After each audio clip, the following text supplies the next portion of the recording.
Welcome back to We Are Live. It's Chris Demton, Travis Farrell, and the Stream Queen, Mr. Chris Gardner on We Are Live. We're proud to be joined by our coffee sponsor and friend of the show, Christopher Manso from Snappy Bigman. Thank you for having me. Wow, you're not much of a talker, so No, I'm not at surprised all. you wanted to come onto the podcast and tell stories right of international leisure, cigars, coffee, travel, shoelaces, style, socks. socks. We got it all, baby.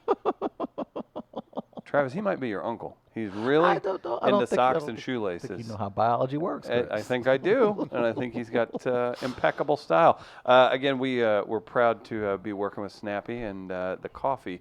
What do you think?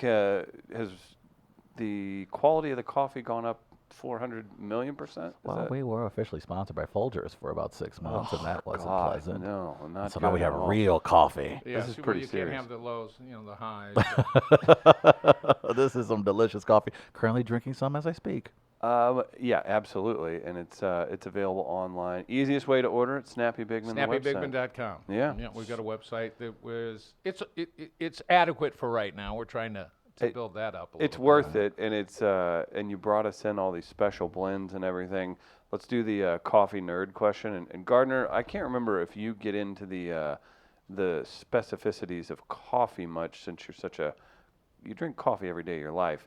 But I drink coffee all day long. All day, every day. I do want to know why, and this may sound infomercially, but I know how passionate about it you are. The beans. Why are your beans special? What's going on with? Well, they're all 100% Arabica beans. Where we Arabica, source, that's my cousin's name, Travis. where we source them from, they're more handpicked than just bought off a barge at auction and everything. We work with some smaller companies. Okay. That sell a little better bean. Yeah. So yeah. How do you develop that type of relationship? That's pretty intense. You know what? Over a cigar. Really? That's where I met a lot of these folks. Yeah. That's insane. Yeah, on the road, 20 years on the road. Treat that mic like a lady. Get up there. There you go. Yeah. Now on the road, you meet all types of people, and it was over a cigar, and got talking about coffee. And this guy was a wholesaler. This guy was a roaster, and that's how I got access to more and more beans. That sounds like a very intense world as well, distributing cigars. How did you get involved with that? I was always a cigar smoker, even back right after high school and stuff, hand-rolled cigars. Oh, okay. And saw the boom coming in the mid-'90s, started a store, developed it into a cigar bar and everything. Right. A lot of great relationships there. When we closed the business, because of the change in law in Illinois, because we had a cigar bar also. It was called the Conversation Lounge. Okay. So we had no televisions in there or anything. It was all about, we did classic cocktails. We were a little bit ahead of the game with like imports. We had 75, 80 different single malt scotches. Oh, wow. I remember when Pappy was $67 a bottle. We were pouring it. So yeah, now it's 2,000. I wish I would have kept those bottles, yeah, for my retirement. But and then I had friends, and I went to work as a rep promoting their cigars and traveling around the Midwest. That's crazy. In the country, yeah, from Chicago out to Oklahoma City, all that area in there, Colorado. There's tie-ins. Obviously, this is how you got into coffee or whatever. But we had a very just random thing happen where we went to Honduras. We meet Nestor Plasencia. Yes, he does great all this guy. crazy stuff. But there's also coffee plantations all over the place too. So they're all kind of you'll have catty-cornered one each of the other. factories, and right down the road is the coffee plantation. And when I used to go down there, we'd be on the bus. I'm like, let me stop. And they're like, no. This is gonna get dangerous. And one thing I love about that industry is the characters. There are serious players involved in the cigar industry. Oh my yeah. God. Same And with coffee, I would assume. Yeah. Anything you're distributing, right? Like Right. it's to go from has to get made, and it takes a bunch of people, and then it has to go somewhere else.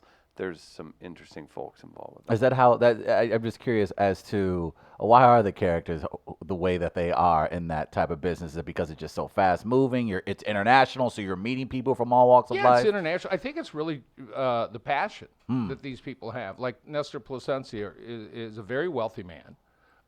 His fortune from tobacco is small compared to what he has. Oh, Is it wow. land and But cattle, or what? cattle, resorts, So land. this just for some background, real quick. Rocky Patel cigars are made at his plantation. I believe there's a few other big dogs Yeah. that are made there too. Yeah. But this guy has. So we met him in 2016.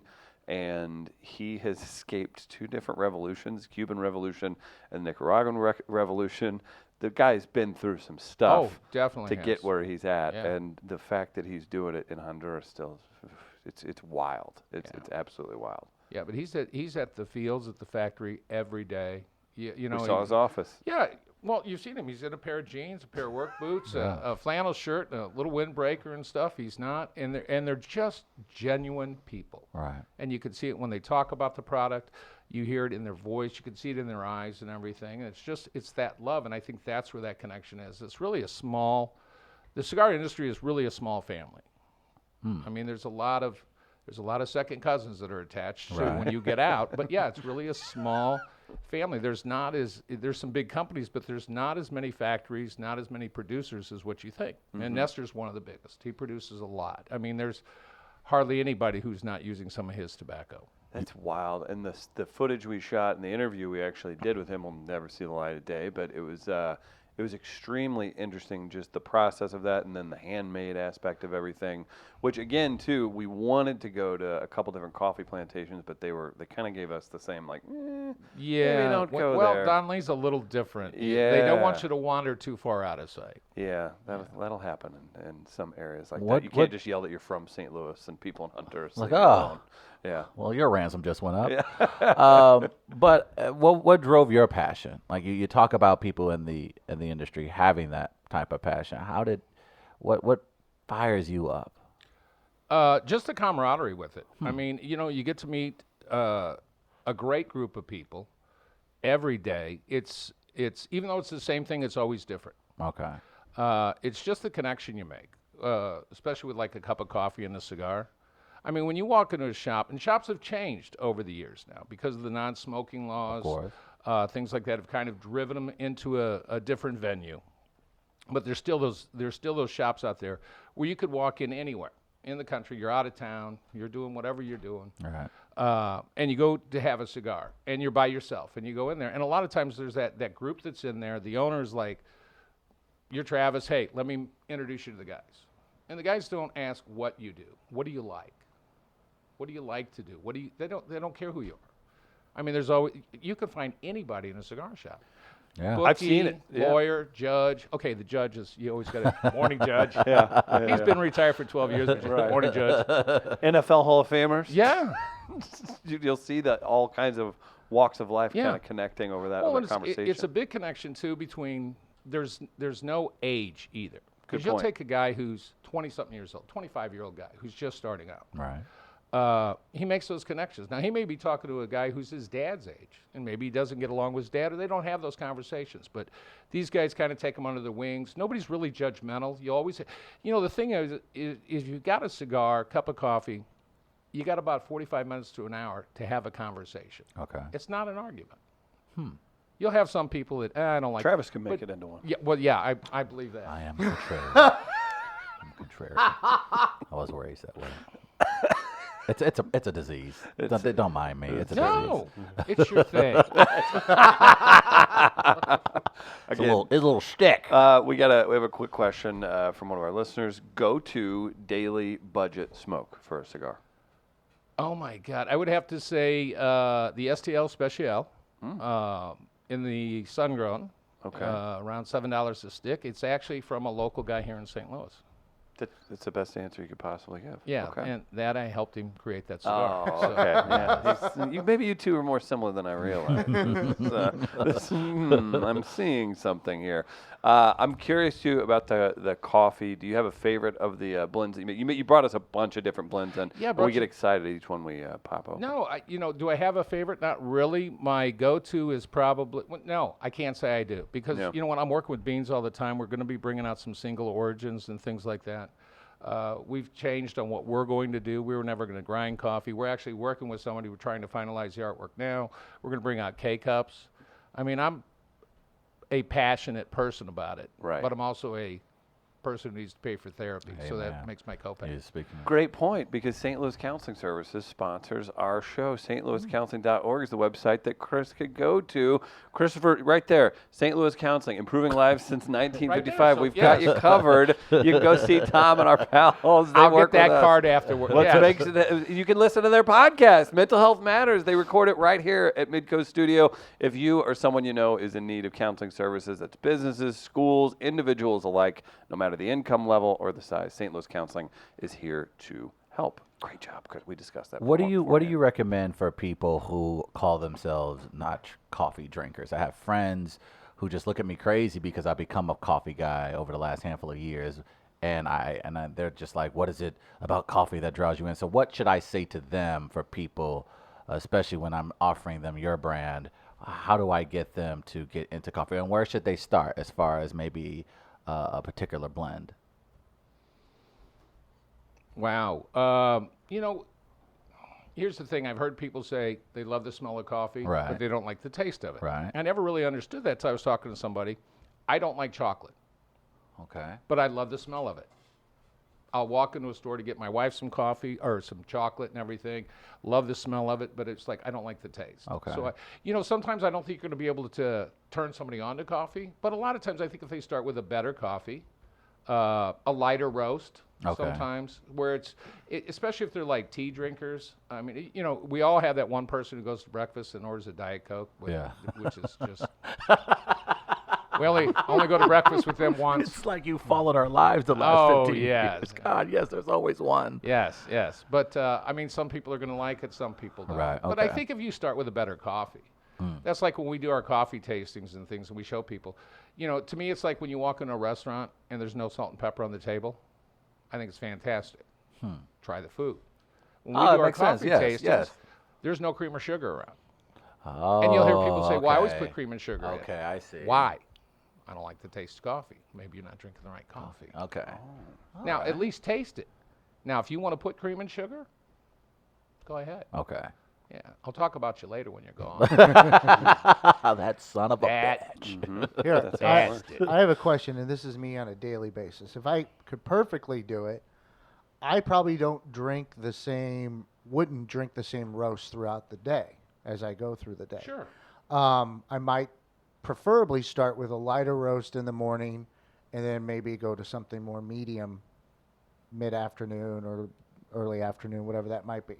With your stuff, if I have that ideal setup, what do I start with? What blend? And then what do I go to, like, let's say midday or something like that? Well, you start with the Connecticut roast, which is actually a lighter roast, and it's actually higher caffeinated. Okay. The lighter the roast, the more caffeine. So if you want to get a kick jolt in the morning, it's a great morning coffee. We also developed that as what we call an evening coffee to finish off because it's a little lighter flavor. And then our Havana blend, which was our original blend, is more of a medium roast, like a French roast type of coffee. Okay. And then if you want to finish something dark and heavy, that would be our Schirripa, which is basically an Italian roast, a very dark black bean. Okay. So there's how I would do it Satisfied? throughout. Yeah. Okay. I just wanted to plan the day. That was pretty dope. That was actually very dope. That was Well, kind I of mean, cool. that's how I prefer to do. I just like to start with a light in the Right. beginning, and then it probably move to a medium. And I probably stick with a medium, and I might go to a light one more time.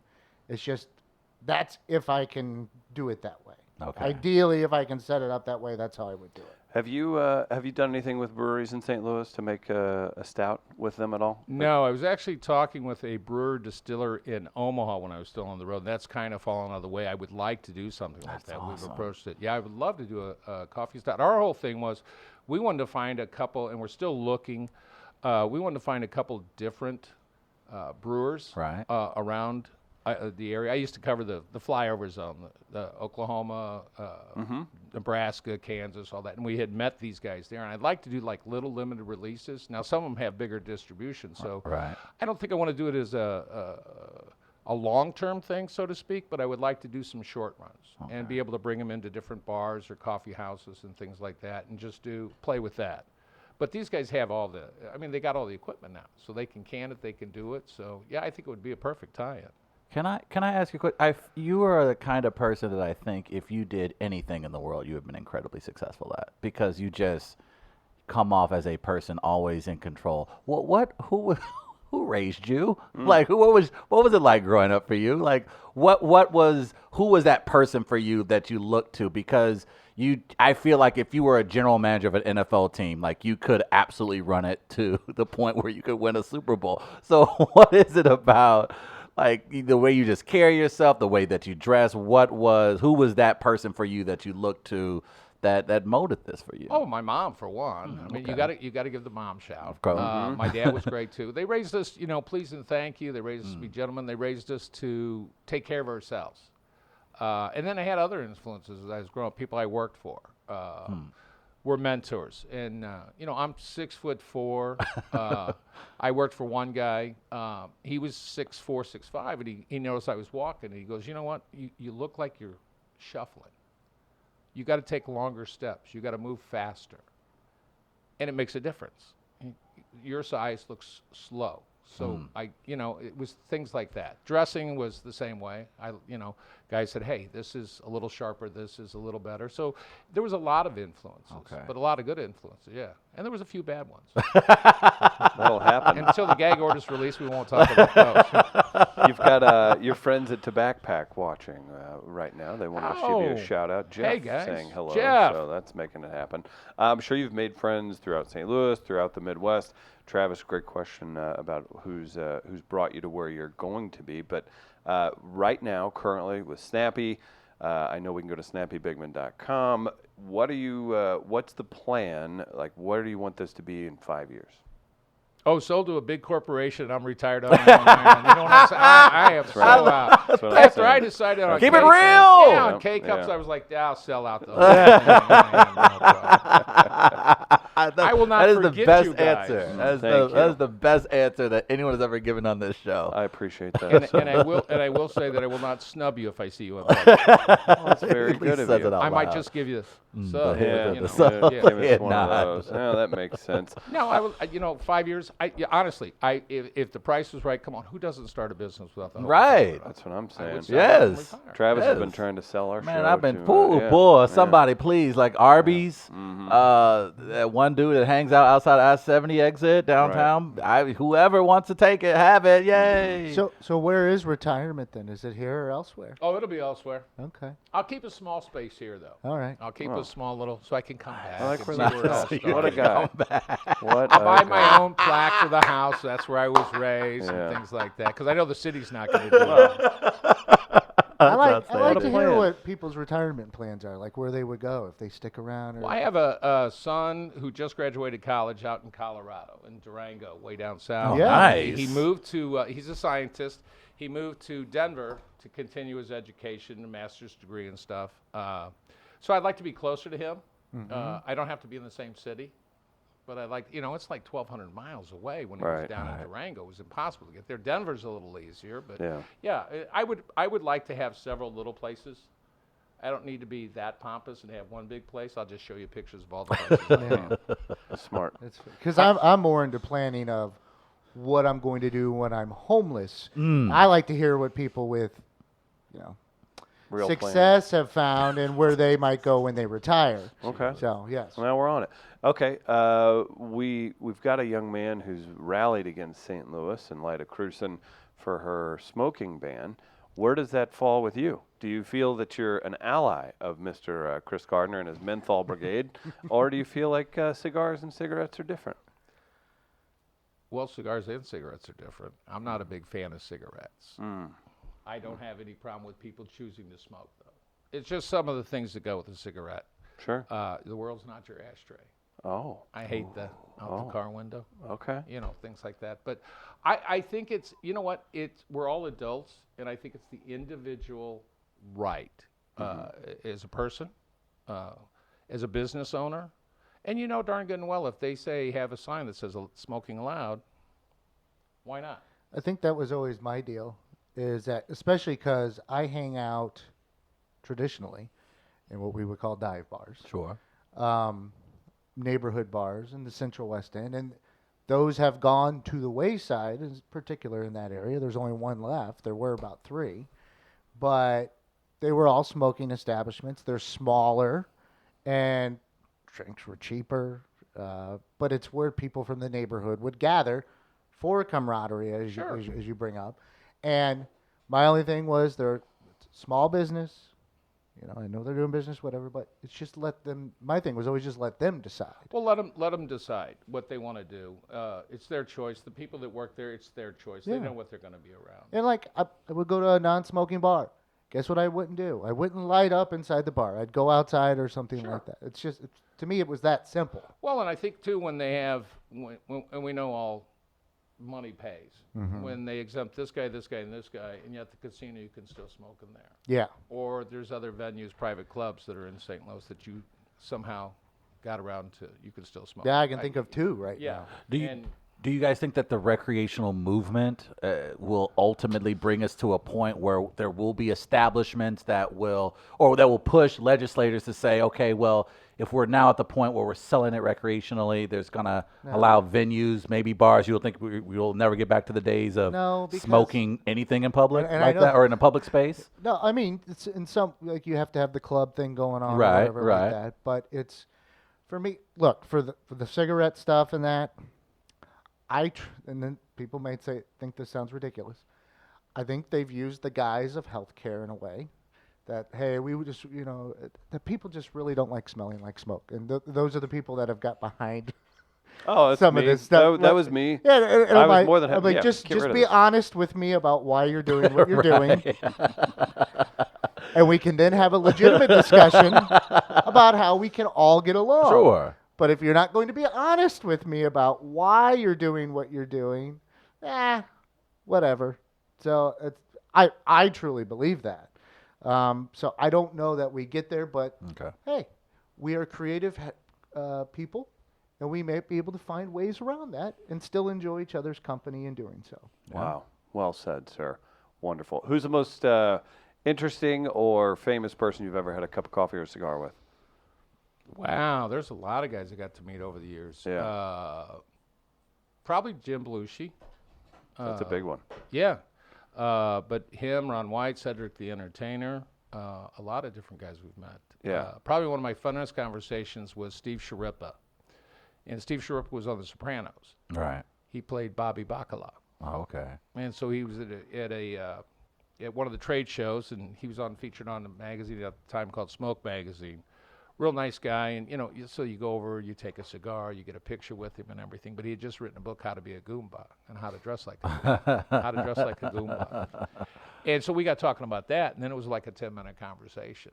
And we're sitting there smoking and just So Taking it all in. Yeah. Yeah. I met a lot of guys. Met Chuck Norris. Oh, wow. Yeah, he's only fantastic. about that tall. Oh, really? Yeah.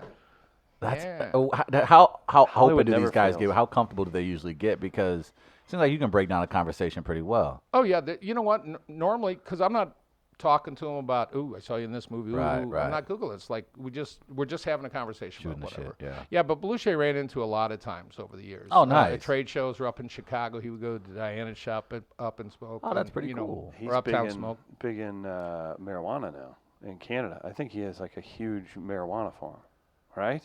Hey, that's a trend that's going a lot of ways. Yeah, that would make sense. Like if he was already kind of into that kind of. Well, there it is. Yeah.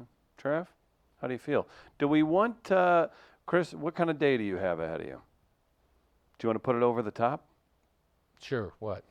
Oh, God. We have a This is Trev view of one of Oh, your my. favorite movies, Christopher Manso. Again, thanks to Snappy Bigman for being our coffee partner. You guys can go to snappybigman.com. We do have a Trev view of a classic movie. Travis, if you want to intro it, I'll allow it. Well, boys and girls, it's time for the Treview! It sucks. That is correct. From the critic. No, it was. From It Jay stinks. Sherman, that was It his thing. Nope, Stinks. okay. John Lovitz. I don't know about you guys, but everybody's going crazy over these streaming services, the new Hulu, the Disney, the Netflix, etc. But did you know that YouTube actually has free films? They have ads, but you can watch an entire film for free on YouTube. So obviously we're very productive here in the offices here at Midcoast, and we're always looking for ways for inspiration. We're researching our next segment, our next episode of We Are Live, and surprisingly enough, I came across a classic film that once you hit play, you could not stop, and that, of course, is the Stallone classic Over the Top. Wow. You ever seen this? No. You haven't seen Over the Top? No. Oh, my Really? goodness. So What have I been missing? Oh, I man. think this is, This poster's on a T-shirt, by the way. That is badass. by the way, that is a beautiful, beautiful poster. Just the hawk in the back. It's just what does it for you. But Stallone plays this father who has an estranged son at a military school. He goes to pick him up because his estranged wife wants him to build a relationship with the son that he abandoned over 10 years ago. And so Because his wife is dying. his wife is dying, so that's her last wish is to get them to get them together. And as they take a road trip to Los Angeles, if I'm not mistaken, they begin to bond. So of course it starts off He's with a the truck kid. driver. He's a truck driver, but we soon learn about 15 minutes in he isn't just a regular truck driver. He's a world-class arm wrestler, and a pretty badass one at that. He's challenged by people in bars.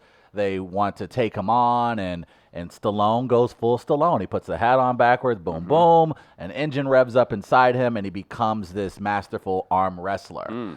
And as he does this, Giving up 200 pounds to most of his opponents as well. Yeah. easily, and a good foot, because Stallone, speaking of short people, Stallone can be bigger than 5'10". I can't imagine. 5'9". 5'9". Oh, good God, really? Oh, that's right. I've heard things about how they had to shoot Rocky because he was so short.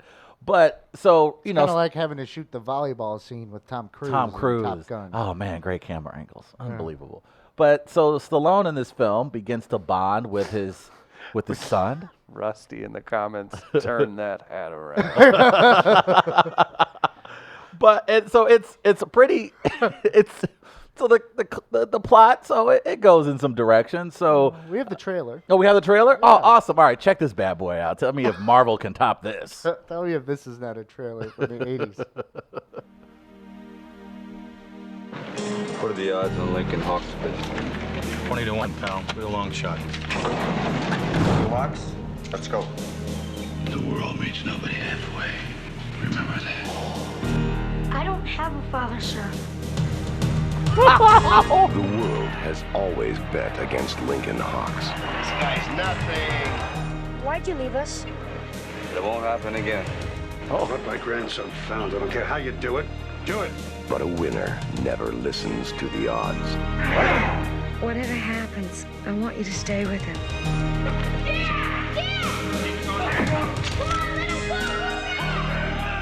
Where do we end up? Together is all I can guarantee. You ain't got a prayer in Vegas. You never had anything, so you have nothing to lose. All I want to do is hurt him, cripple him, get him off the table. All I care about is you. You're my boy, you understand? The world beats nobody halfway. Now is the time to do for yourself. I want you. Over the top, Dad! Over the top! Sylvester Stallone, Over the Top. Can we get an over the top blend on Snappy Bacon? Yes, you can. I don't know if you guys noticed, but while Stallone, of course, was the headliner, I think we saw our antagonist, the great Robert Loggia. Yeah. Robert Loggia in Over the Top. How could he be so helpful and big and so ominous and mean? So this came out in '87. So yeah, this is some years removed from Stallone and Rocky. So he's become a household name at this point. So you can see why Warner Brothers would Well, he's the one who greenlight wanted this. to make this movie, right? Yeah, yeah, He he- created it, basically. Yeah, he was. Yeah, and at that point, I mean, he was the golden child in Hollywood. Everything Stallone touched was gold, and so you can understand why a studio would probably get behind this. So again, if you weren't paying attention too closely to the trailer, Lincoln Hawk is Stallone's character's name. That's why you have the hawk. Oh, there we go. And again, they're traveling to L.A. He's bonding with his son, and it's actually a very sweet bonding moment, Chris. I don't know about you. I didn't get a chance to know my father. So it kind of hit home. I'm lying. I've known my father my lives entire in life, Memphis. and he's got his doctorate. And I just talked to him on the phone this morning. But Professor, for a isn't it? fact, I very much related to the Yeah. father-son relationship here. But the movie truly gets going when we get to Vegas for the big arm wrestling competition. Yeah. This is what we signed up for, boys. Because and like girls. there's money and a truck, and a truck. like a tractor trailer truck. That's Seems the to thing. make sense, yeah. Because I guess apparently if you're For the in prize. elite arm wrestling, you probably love large semi-trucks, of course. As course you you did. do. Of Yeah. course, as anyone would, of course. And so we have, what are the name of some of these? Well, one of Wrestlers. them, the main guy who he ends up fighting in the championship match is Bull Hurley. Bull Hurley, played by the great Rick Zumwalt. And I went to Fort Zumwalt North, which is named after Rick Zumwalt in That's this not- movie, I'm sure is the That's case. not the thing. But you can buy this Blaster T-shirt, by There the it way, is. online too. A lot of great T-shirts and like one-liners that coincide with the movie. Huh? Was Rick a security guard or something in any other film ever? He might have been. Actually, he was, I think, a prison guard in this movie, something Yeah. along those lines. Now, the one guy who did scare the hell out of me was John Grizzly, because I hate bears, Oh, okay. and his makes last name is Grizzly. He had the Fubar. Fubar on his shirt. Okay. If you don't know what Fubar means, go watch the movie Tango and Cash, starring Sylvester Stallone and Kurt Russell. There's Wow. a tie-in There's there. a lot going on here. How about that? Uh-huh. And I wanted to point this out too, Travis. Okay. Talk about an 80s soundtrack. And think of the artists, bands of that time. Winner Takes It All, Sammy Hagar. Bad Night, Frank Stallone. Frank Stallone was on the soundtrack? Frank Stallone's on the Man, soundtrack. talk about hooking your bro up, right? Gypsy Soul, Asia. I Will Be Strong. Rest in peace, Eddie Money. And finally, Meet Me Halfway, Kenny Loggins. Wow. Kenny Loggins owned the 80s and movie soundtracks. It's like a cocktail party at Manso's house. It's the soundtrack. So, I mean, the Yes, soundtrack yes, it is. fits what we're looking at in the 80s as well. Great names, too. You talked about Smasher. You talked about Grizzly. You got Big Boy Richie, Colonel Davis, Mad Dog Madison, Big Bill Larson, Bosco, McBroom. Some intense names for these arm wrestlers. In the end, Yeah, we sat on a couch and watched this and it worked. and it was, I mean, Good for you. it was work. Yeah. Fact of the matter is, don't want to give too much of the film away. Stallone kills his son. Didn't see that I don't- coming. that's not- That's not true. Did not happen. No. I was just trying to. I think get it'd A be lot like- of this has been made up, it seems, from you. Yeah. I And me apologize. as well. Right. Okay, so at the end of the movie, Stallone He loses. wins, Okay. and he gets his son and a new truck, and Robert Loggia out of his life. Robert Loggia goes on to coach at Texas State. He does. With Scott Bakula. With Scott and Bakula. Sinbad. That's true. He did. Ended I'm that the little losing streak, D. didn't He's they? the D. He's the defensive coordinator. That's right. Now, for acting purposes, like I would score it. It was pretty high, surprisingly. The child actor in this, he actually now still works in Hollywood, but behind the scenes, he's like works in accounting now because he got burned out from the child acting thing. And Man, now so you he's- did some improv. Did that acting look like it was top notch? Oh, top notch all the way. Look, see, yes, and There the was comment. emotion. I was Yeah. on a roller coaster just on the trailer. Good improv. And then, and not only that, I like the. Good lying. And then, Chris, did you know how naturally physique Stallone looked? How completely, Yeah, like, you tell the he's a bananas, natural for the sure. vegetables Yeah. he was clearly eating Yeah, in the yeah, late he- 80s. You know what? Oh, a lot of clean eating and salmon, Oh, just yeah, like The Rock. definitely. Yeah, okay. Yeah, again, if we go back to it, I'm sure Stallone in some men's magazine put out like, yeah, you gotta eat peanut butter sandwiches in the middle of the night, blah blah. And they always leave out the one key component that just may or may not be allegedly things that make horses giant. Look at that. Yeah, that's all natural, baby. Okay. So from the action, there are a few car chase scenes. There's even a scene where the kid runs across the highway. Now, you can definitely tell it was a pre-9/11 time in America because at some point, I think the kid becomes a stowaway on an airplane. Somehow bypasses all of security, becomes a stowaway, days, huh? And he makes his way into Vegas from LAX. Not just the regular old airport, Chris, LAX. He was able to become a stowaway, then go through the baggage claim machine, pops out from that alive, and is somehow able to then commute non-Uber, non-taxi. Upset by that. I was very upset. Oh, look how at that little white boy. Y'all don't see that white boy coming off the airplane? Like he was literally on the tarmac at one point. Well, and then I brought up another kind of flying situation where my friend's dad, I was the best man at my friend's wedding. His dad, though, was in the Air Force and can't stand the movie Iron Eagle, where he's a racist. The dad's son... Lou Gossett Jr. doesn't do it for him. The dad is as a prisoner of war, and the son steals military plane to go save his dad in the Middle East. And number one, my friend's dad is always, those aren't even the right type of planes that we would use. So I had always, every time I see him or whatever, I'm like, I watched Iron Eagle recently. Still, I mean, that holds up to this day, and that's our conversation. But people just can find one little thing in a movie. It's a kid stowaway on a commercial airliner. That's even for the late 80s. That should have raised some questions. Yes? No? But he walked in, too. He just got to walk in. What I also love is just how serious they take arm wrestling. I honestly did not realize. Like, now we know. Put the strap on. Right. I didn't think that was a thing. That sounds like something that probably would be taken differently here in 2019. Nevertheless, with the action, the acting, the scene setting, and Robert Loggia, I give this 4 booties. Oh. Respect that ass. Over the top. Wow. Did not underwhelm. Good for you. Oh, that's good. That's pretty good, right? That would have been a good blurb. That would have been. I would have been a good If you want over the top coffee, snappybigman.com is where you go. We have a question from our listener, the Black Sheep. I'm ordering some right now. I usually like Kona. What's the best recommendation? Oh, if he likes Kona, I would say to go with our Havana blend. We actually will be doing some single origins by next month. We won't be doing Kona, but I got some other things that I think he'll like. Okay. Yeah, some single origins. We've got some farm specifics that we were able to score. Not going to have a lot of that, maybe 40, 50 pounds. Okay. So, yeah, those would be really nice. Good. Yeah. Well, there you go. Black Sheep, Havana blend. On it. So congrats on the booty rating. Shout out over the top. Shout out to the Stallone. Stallone had a movie. He's got an Oscar, but this is his biggest. It's one that often it's part of the deep cuts.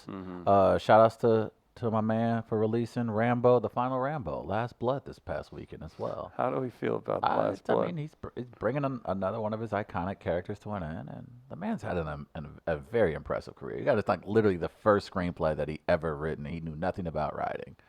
Literally won an Academy Award, and I don't think we've seen anything like that in the industry since. And the guy's had longevity, and he seems like a nice enough guy. We don't hear too much controversy outside of the organic means of becoming. And I don't care. Hey, load yourself up with steroids all day long, but just like Gardner wants to know why you want to actually not have cigarettes in, it's like, let's just be open about it. Let's talk about it. You can't be 60 with abs. It's not a thing. You think you can beat Stallone now? Do you think you have a chance against Stallone now? Nah, he'd piece me up. Yeah. What about you? You think you got a chance at Stallone? Hell no. Okay. See, that's right. He just went right with it. I know where to win my battles. Thank you. We're going to load up on coffee and head to Soulard Oktoberfest this year. Our friend, the Soulard Business Association, October 11th and 12th.